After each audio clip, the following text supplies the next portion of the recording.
Hello and welcome to the annual Bike Karma Comedy Show. This is an atypical episode where we poke fun at ourselves and the world of cycling in a good-hearted, good-humorful way, I hope. If this is your first episode, please go check out one of the normal episodes before you decide whether or not you like this show. Today we recover a never-before-heard historic recording of a woman's breakthrough in cycling. We look at a town that has prioritized bike theft recovery more than any other crime. We learn about one of the hidden fears of touring suburbia and get an unexpected phone call. Another normal episode will be out soon, but until then, thanks a lot for coming along for the ride with me and Frankie Obelnicki and Chion Wolf and Chris Brown. Hope you like it.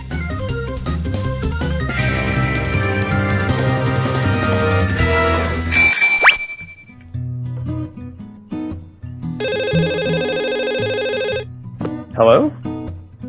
Hi, this is Justin. Sorry, I don't know a Justin. Yeah, you do. Do I? Yeah, I bought a bicycle from you about 6 years ago on Craigslist. What?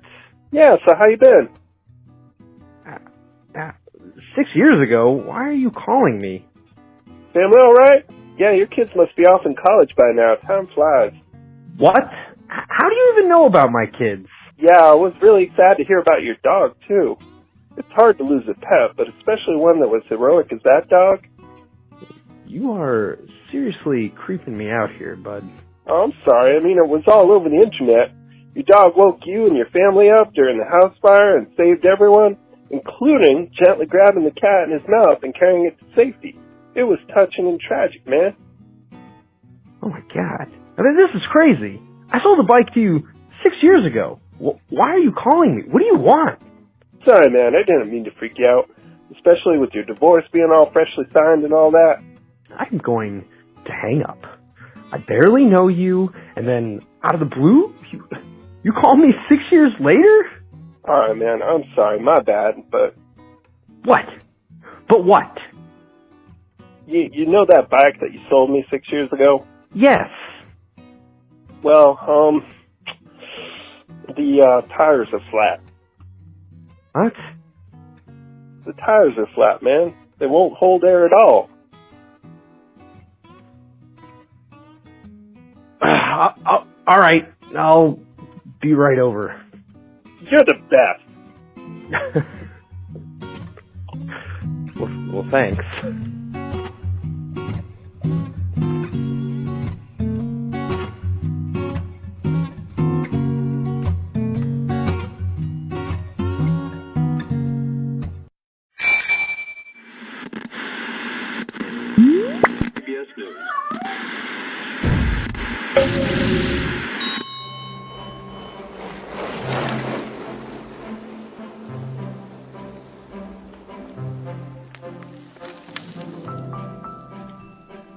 See, Chris, it's not that bad riding through the suburbs. I know people make fun of riding through the suburbs and the city's cooler, which I do enjoy riding through the city with you, but hey, the suburbs are pretty nice too.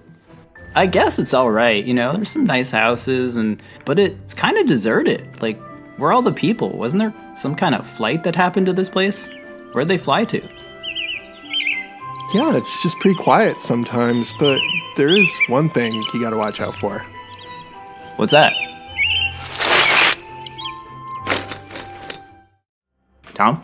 Tom, where'd you go?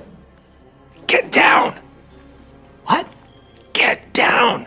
I'm in the bush! Get down! Why are we in the bush? It's coming! What's coming? It's coming! What's Shh. it? Is Quiet! it like a clown? Quiet!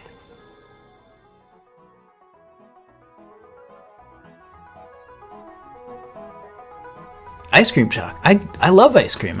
You want some ice cream? Shut up, dude! What?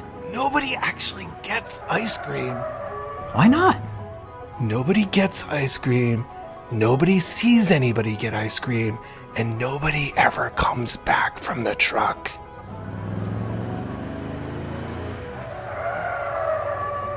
Tom, this is silly. Just get out of the bush. No. Dude, it's warm out. I'm gonna get some ice cream.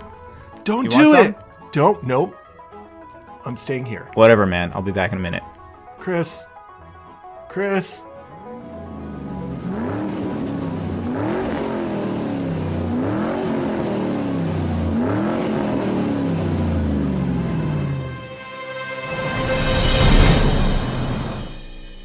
Yeah, I mean, it was kind of weird. That was the last time I saw Chris. It's like a year ago. Hey, did you call me? Oh my God, Chris. Hey, Tom, how's it going? Where have you been? What are you talking about? We were just riding yesterday, remember? Dude, I haven't seen you for like a year. Dude, it's been a day. I gotta run, but I'll see you tomorrow.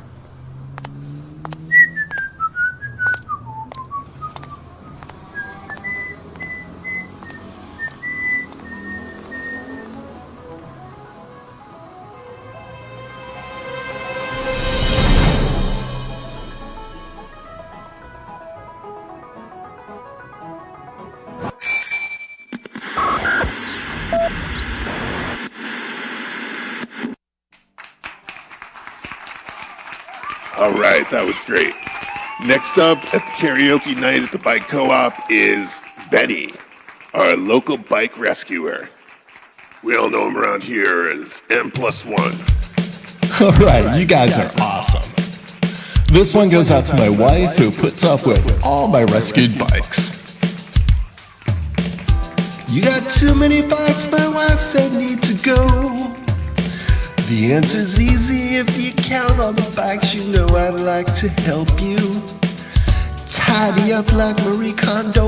My wife said 50 bikes must leave the backyard.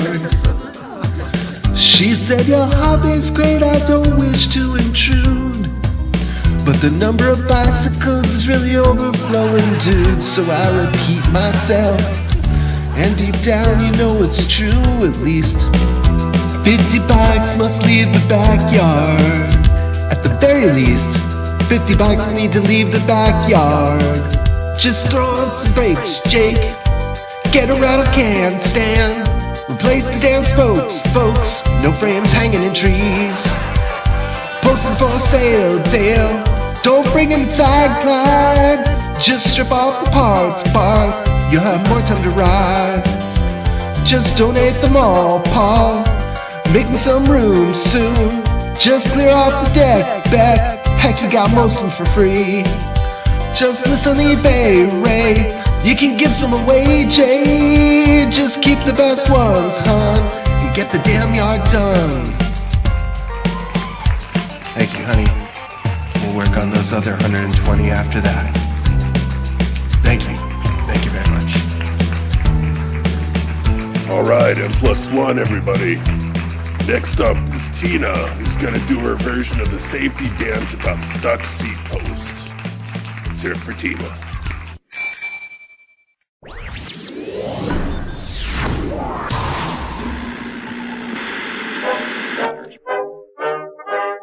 You are listening to Ears on the World News. Against all medical advice, suffragette lady Camilla Bainsbottom will attempt to ride a men's bicycle around Kensington Gardens. Yes, the top tube will be in place. This is not a ladies' drop-off frame. It is rumored that no less than 5 Harley Street physicians refused to be on hand today as the physician on record, as the consensus of the male-dominated medical community is that riding a men's bike around the park will almost certainly guarantee sterility and irreversible mental trauma. A group of men from the Somerset Gentlemen's Wheeling Club are on hand to protest, holding well-written, grammatically correct signs, very properly suggesting that today's performance is in their eyes an immoral and egregious display. Well, here she goes, taking off pedaling around the park. She is coming into the home stretch now, once again visible, and oh my, a large swan has meandered into her path. But does she see it? The crowd has collectively gasped and covered their eyes. And she sees the swan. Yes, she has avoided killing one of the queen's swans by doing an elaborate hopping motion with her wheels. And whoops, oh, she has landed on an unfortunate red squirrel. But she recovers, and apart from a bit of squirrel offal, has made a strong case that a woman can do almost as well as a man on a bicycle built for a man. Now all that remains are the real questions. Will women get the vote? And will men one day be allowed to wear bloomers? This has been Ears on the World News.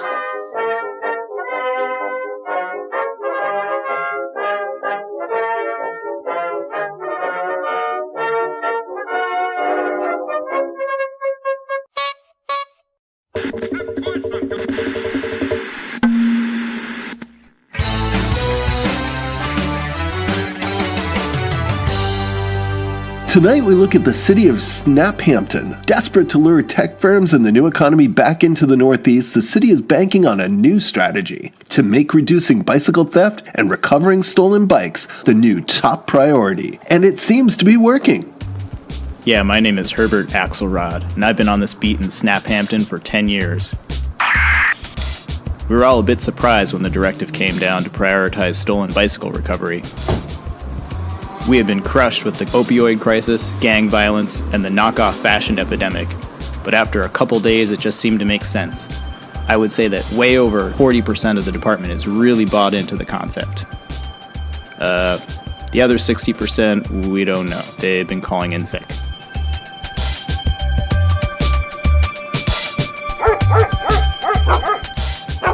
I was in charge of retraining the dogs.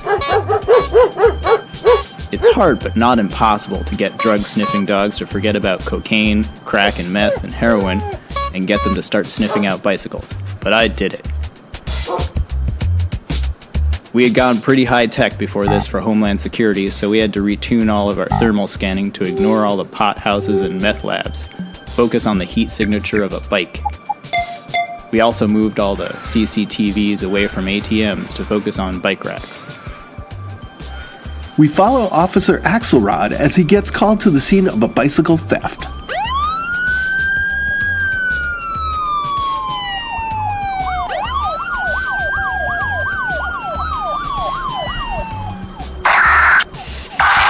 We got a report of a stolen Colnago road bike. Please repeat your transmission. Stolen Colnago. No, Colnago. Charlie, Oscar, Lima, November, Alpha, Golf, Oscar, Colnago. We like to send every available officer to every call. For this incident, we were able to utilize 4 cars, a helicopter, all 3 of our bike-sniffing dogs, and an undisclosed number of our undercover operatives in deep cover.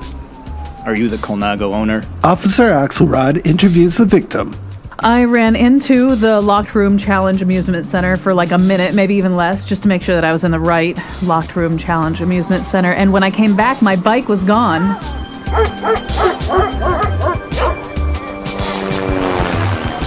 I went to this bistro across the street and I called it in, and 2 patrol cars came up before they even gave us our drinks. A counselor came over and gave me a recovery drink and a complimentary cool-down massage. I'd only ridden like half a mile, but I was really mad about it, so the cool-down massage really did help in more ways than one. We went back into the bistro for, I don't know, like 30 minutes to try to absorb what was happening, and my bike was back. You are quite welcome. I wasn't even done with my minestrone soup and half a grilled cheese. But the service at the Snaphampton Police Department doesn't stop there. They even lubed the chain and adjusted the front brake. That squeaking had been driving me crazy forever. I mean, now this place is like an oasis for cyclists. When you get right down to it, from this reporter's perspective, muggings, gang violence, and counterfeit fashion are annoying, but bicycle theft is a real quality of life issue.